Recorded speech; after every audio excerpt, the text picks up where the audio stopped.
Okay, everybody, pinch your fingers together and ask, is this reading meant for me? And then you're going to pull. If they stay together, it's a yes.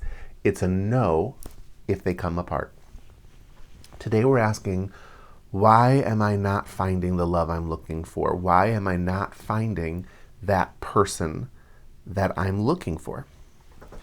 And if we look down here at the bottom, this is kind of the baseline of what everything feels like to you. You feel like you are very loving, like you have a lot to offer, like you are very loyal. So there is this story that the feelings in your body tell you that you are somehow incredibly stable and loyal when it comes to your quest for love. But it's not true. It's not true. You know, what's actually happening here is you are acutely aware that there are a lot of people to choose from, and so you always have this sense of looking for something new, transitioning into someone else. We have child, garden, and stork here. Okay, so you are cycling through people, okay? And this is something that you may think people can't see, but actually everything you do communicates this. You communicate how new you are, you know, the kind of freshness of all of it comes through.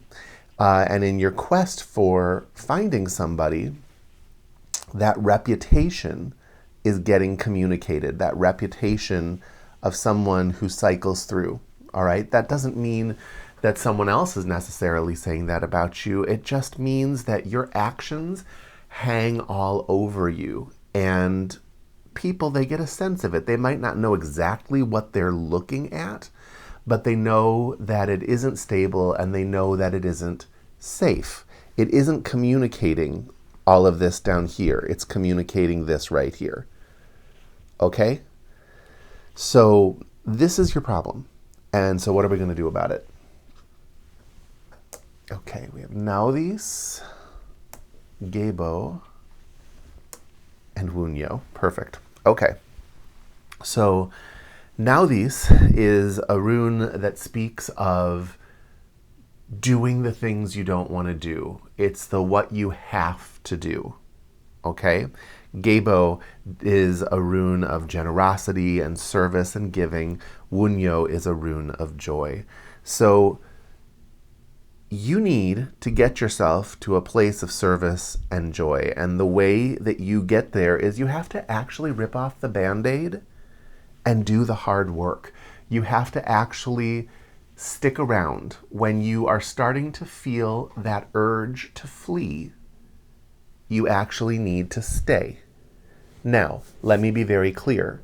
If somebody is abusing you in any way, then disregard what I'm saying, okay?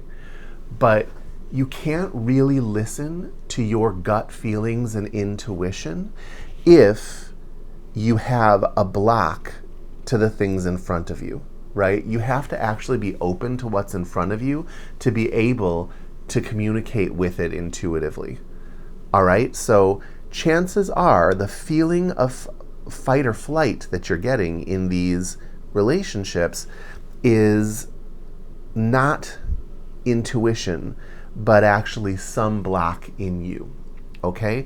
And so the way that you deal with that is you actually open up in the face of it and you stick it out for a while, all right? My advice to people is, again, this does not apply for abusive relationships, but my advice to people is, yes, you can always leave anything. Why don't you wait, though, until that burning fire to leave has subsided so that you can make a clean decision? Okay?